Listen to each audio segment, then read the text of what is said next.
আসসালামু আলাইকুম রহমতুল্লাহ ওবরাকাতুহু। আমার প্রিয় কলিজার টুকরা ফেসবুক প্ল্যাটফর্মের ভাই ও বন্ধুর জন্য একটা ছোট্ট বিনোদন। আমরা বাবা মেয়ে আসলাম একটু স্মৃতিশহর দেখার জন্য, কিন্তু টাইমটা ওভার হয়ে গেছে।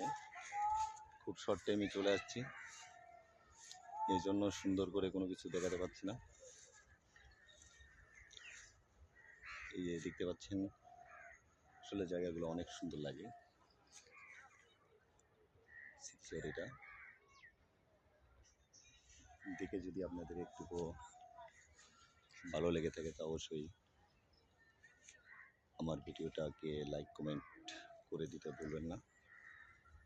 আশা করি আপনাদের ভালোবাসা আমরা পাবো।